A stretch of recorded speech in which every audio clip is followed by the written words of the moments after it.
J'ai fait mon premier million à 26 ans et j'ai dépassé les 100 millions de dollars de patrimoine net à 31 ans. Voici la feuille de route des choses que j'ai apprises en chemin. Je voudrais normaliser la semaine de travail de 6 jours, 12 heures par jour pour les hommes entre 16 et 28 ans.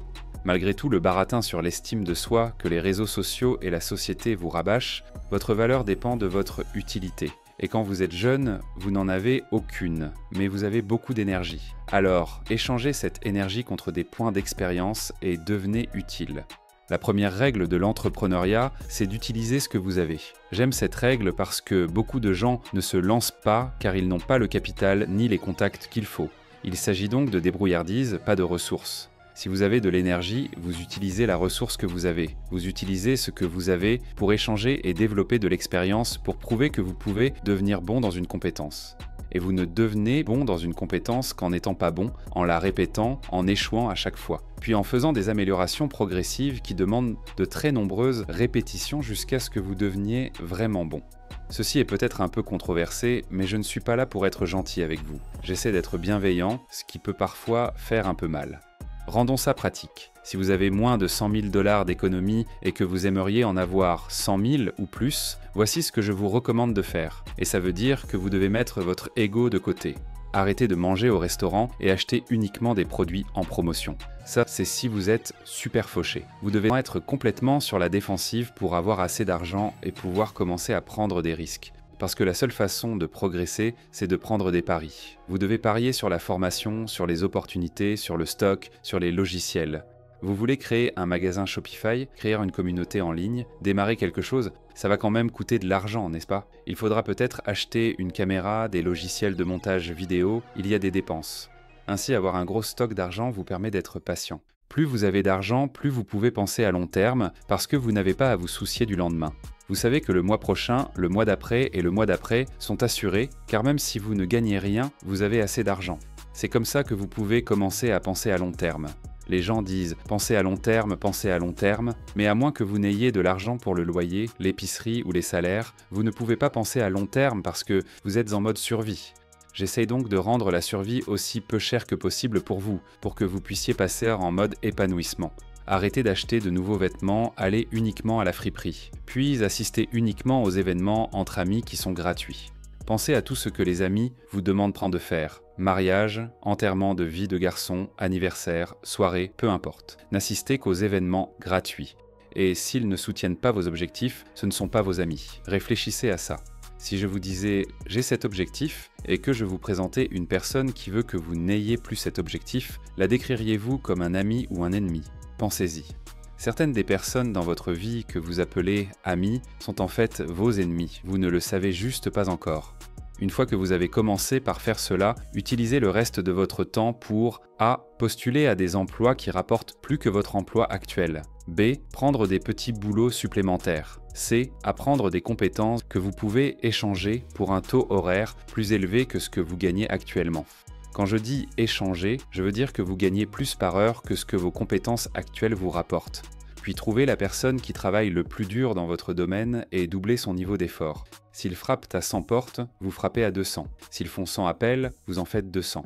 Quand mon jeune voisin Jacob est venu me voir, je lui ai donné exactement ce conseil. Il était censé faire 100 $ par jour pour son équipe. Il en faisait entre 300 et 400.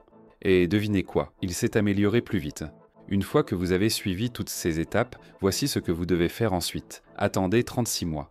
C'est ce que je veux dire par être patient avec les résultats et impatient avec les efforts. Ce qui est fou, c'est que vous pouvez changer votre vie en une seule décision. Je peux me saouler, conduire ma voiture et changer ma vie pour toujours. Ça peut arriver comme ça.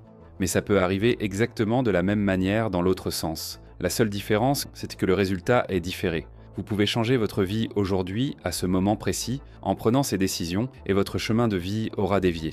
Vous aurez changé de direction. L'arbre de votre vie bougera. C'est juste que cela prend du temps pour que cette nouvelle direction porte ses fruits. Alors que vous pouvez empoisonner le fruit en une seconde. Vous pouvez tuer un arbre très rapidement, mais vous ne pouvez pas en faire pousser un rapidement.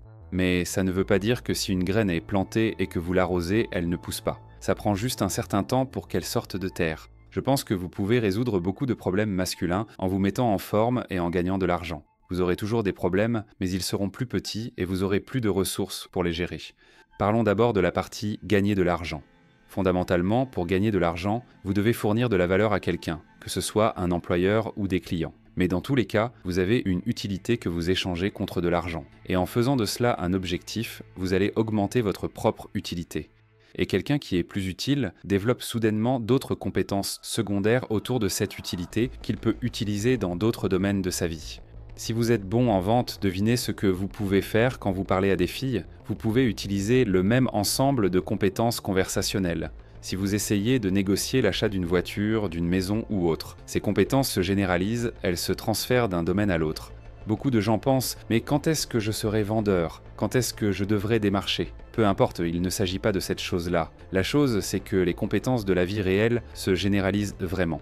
Ce n'est pas comme à l'école élémentaire ou au collège, quand vous apprenez le calcul ou l'algèbre et que vous pensez « quand est-ce que je vais utiliser ça dans la vraie vie ?» Ces compétences sont utilisées dans tous les domaines.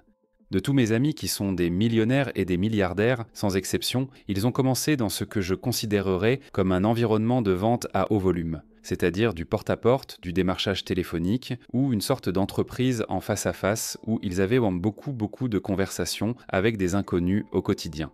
Et je parle pas d'1 mois ou de 6 mois, je parle de 3-5 ans où personne ne connaissait leur nom. Ils étaient juste un représentant anonyme qui se tenait là à la porte, voyait des gens, vendait des abonnements, des assurances, des panneaux solaires, peu importe. Et la chose, c'est que le développement des compétences se fait par le volume et la boucle de rétroaction. C'est le nombre de répétitions que vous avez multiplié par la quantité d'amélioration entre les répétitions. J'ai vu des gens dire « j'ai créé 100 vidéos sur ma chaîne YouTube ». C'est comme 1% des gens, parce que la plupart des gens ne font rien. Mais pour ceux 1% des gens qui disent « ok, je vais poster tous les jours pendant 1 an », le truc c'est qu'ils n'ont pas fait la partie la plus importante, qui est de ne pas juste faire une vidéo et la poster. Tous les jours, encore et encore, vous devez regarder ce que vous avez fait et ce que vous pourriez faire de mieux. Fondamentalement, c'est la pierre angulaire du retour d'information. Vous regardez les 10 meilleures vidéos que vous avez faites au cours du dernier mois et vous dites « Ok, comment puis-je en faire plus? Et comment puis-je faire moins des 10% du bas ?» Et vous choisissez juste une chose que vous avez bien faite et vous essayez de la faire dans chaque vidéo à l'avenir. Et ça développe une liste de choses à faire pour que vous développiez une compétence. Donc si vous débutez, vous n'allez pas être bon. C'est pour ça que vous êtes nouveau, vous n'avez pas d'expérience. Mais il y a une différence. Il y a une très grande différence entre être bête et être inexpérimenté. Pour l'instant, vous n'avez juste pas de répétition. Et donc vous allez faire beaucoup d'erreurs.